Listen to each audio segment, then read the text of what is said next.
Devant notre culte de témoignage, remerciement à notre Seigneur Jésus. Témoignage. Amen. Amen. Parce que le Dieu de Dieu quand je me puisse. Puissant même. C'est ma grande soeur, ma sœur qui m'a envoyé la mission ici. Après moi, avant moi d'abord ma petite soeur est venue, elle s'est retirée. Après moi je suis venue, ma petite soeur est venue, mon grand frère. En fait, ma maman même est déjà venue. Le témoignage c'est pour la famille huée.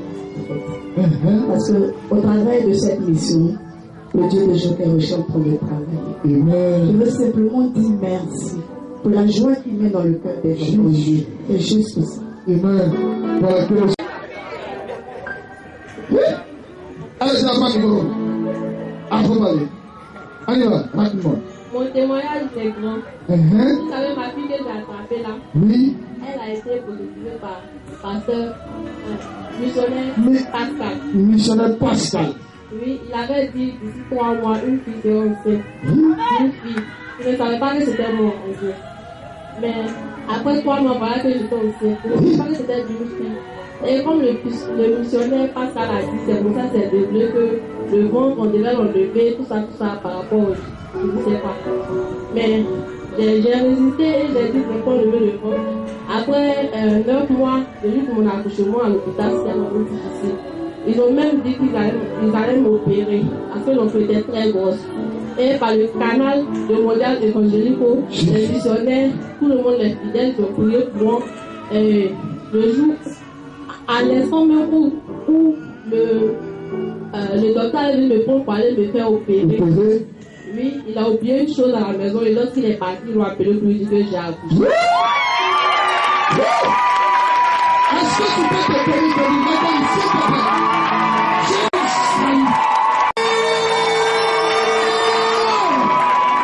Pascal avait dit que cette fille, lorsqu'elle allait arriver de ma vie, elle allait beaucoup changer ma vie. Elle n'est pas encore devenue grande, mais dès toute petite, je sais qu'elle a vraiment changé ma vie. À l'heure où j'ai envie de vous parler, son père pense à aller me donner chez moi.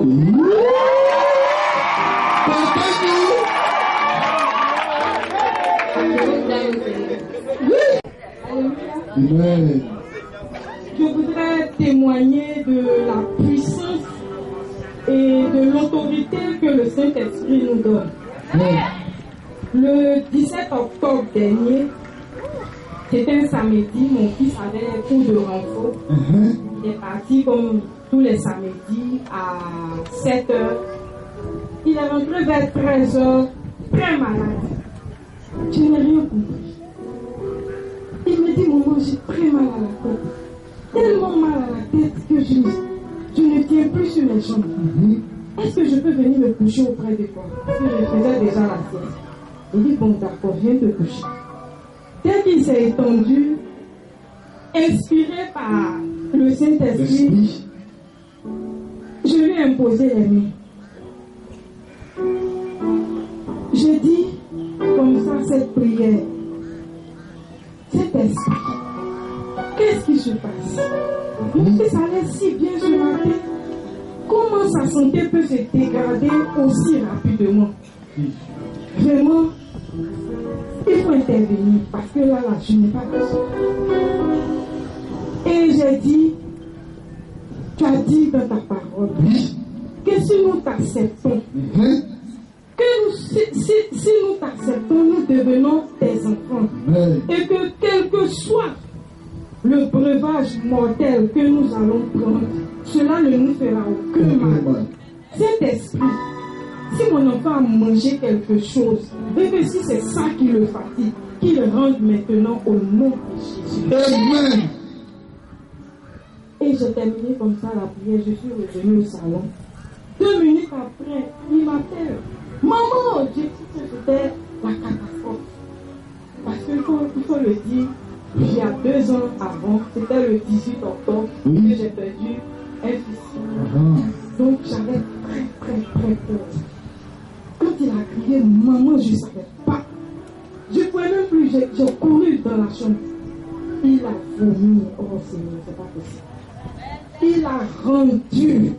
Et ça chantait très mauvais.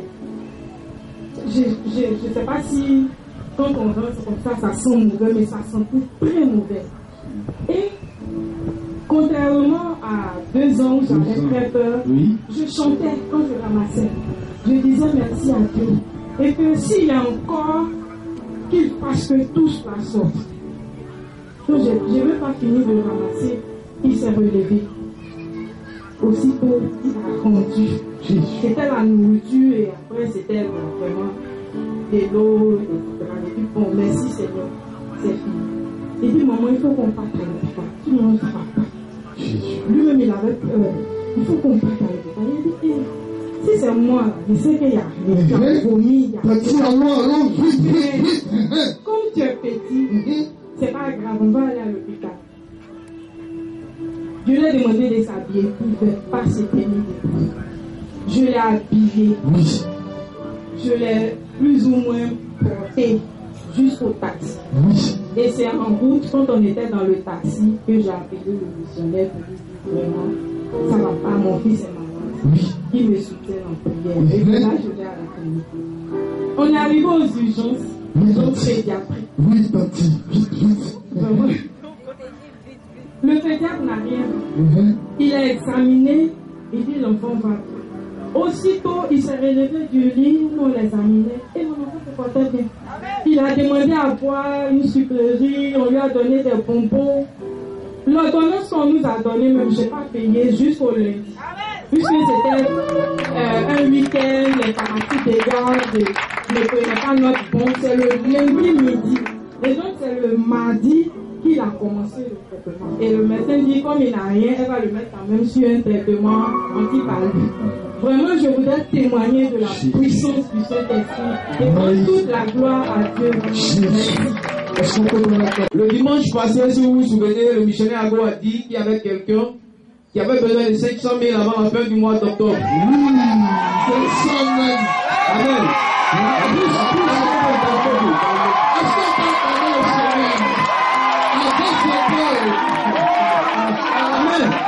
Amen. Laissez-moi finir mon témoignage. Arrêtez de m'attendre. En fait, mon grand-père m'a mis sur un business. Je suis en affaire avec quelqu'un qui devait faire un truc pour moi. Donc il avait besoin de 500 000 depuis le 8 octobre. Donc c'était courant jusqu'à la fin du mois d'octobre. Je devais forcément lui envoyer les 500 000 avant qu'il commence le business. Et quand le missionnaire a fini de prier dimanche passé, le lundi il m'a appelé, il dit par amitié, mon grand frère, il laisse tomber les 500 000, lui-même il va financer. Voilà ce qu'il veut dire.